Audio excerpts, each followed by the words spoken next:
You think you know the story of Rosa Parks, the tired seamstress who sparked a movement by accident. But what if almost everything you think you know is wrong? What if her refusal wasn't spontaneous, but was the result of years of training and unwavering conviction?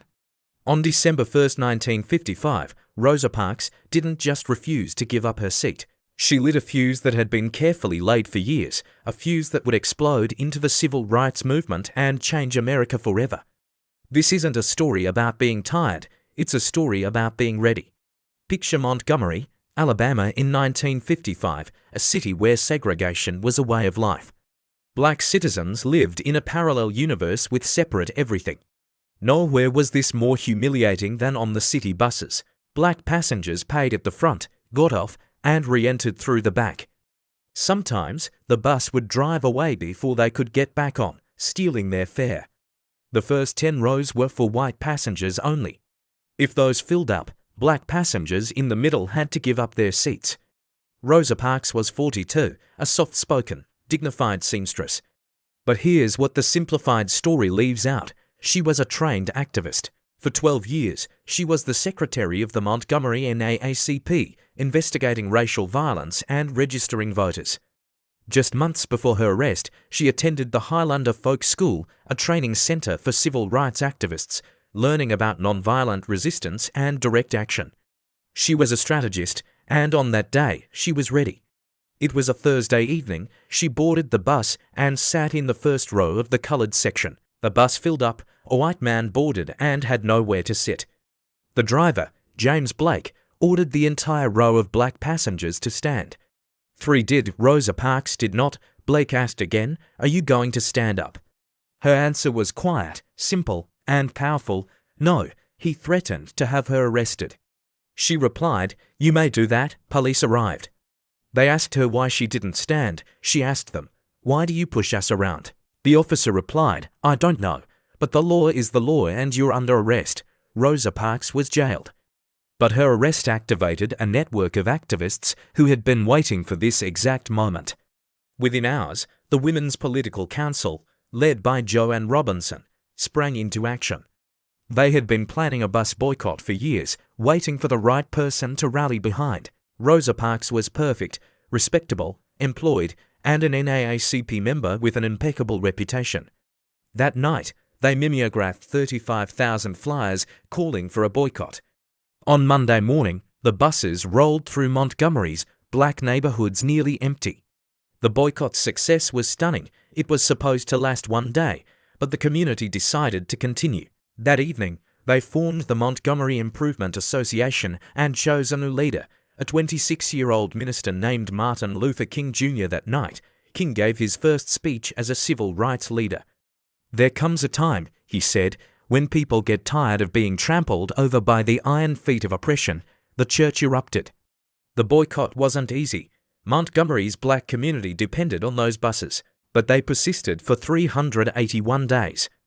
Carpools were organized with military precision. Black taxi drivers charged the same as bus fare. People walked, some as far as 20 miles a day. The white establishment fought back, arresting drivers and bombing King's home. But nothing worked. The boycott held. What the history books often gloss over is the immense personal cost. Rosa Parks and her husband both lost their jobs. They received constant death threats and eventually had to leave Montgomery. The woman who sparked the civil rights movement lived in near poverty for years. Other boycotters lost their jobs and homes. But a remarkable thing happened during those 381 days. The community grew stronger. An elderly woman, walking miles each day, famously said, "My feet is tired, but my soul is rested." While the boycott continued in the streets, NAACP lawyers fought in the courts. On November 13, 1956, the Supreme Court ruled that bus segregation was unconstitutional. They had won. The next morning, Rosa Parks and Martin Luther King Jr. boarded an integrated bus and sat wherever they wanted. The victory was bigger than buses. Montgomery proved that nonviolent resistance could work. It created a blueprint for the entire civil rights movement. Sit-ins, freedom rides, and voter registration drives all borrowed from Montgomery's playbook. The direct line from Rosa Parks' no to the Civil Rights Act of 1964 is undeniable. The laws that dismantled segregation didn't just appear.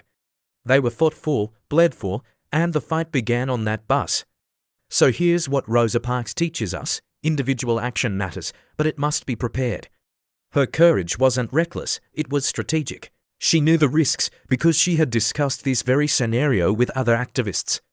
When the moment came, she was ready. Meaningful change requires both courage and preparation. She didn't act alone, she acted within a network. Her individual courage sparked collective action. The other lesson is patience. The boycott lasted over a year. The Civil Rights Act wasn't passed until 9 years later. Systemic change is a slow, frustrating marathon. But it came because people like Rosa Parks and thousands of unnamed activists refused to give up. Today, we still face injustices.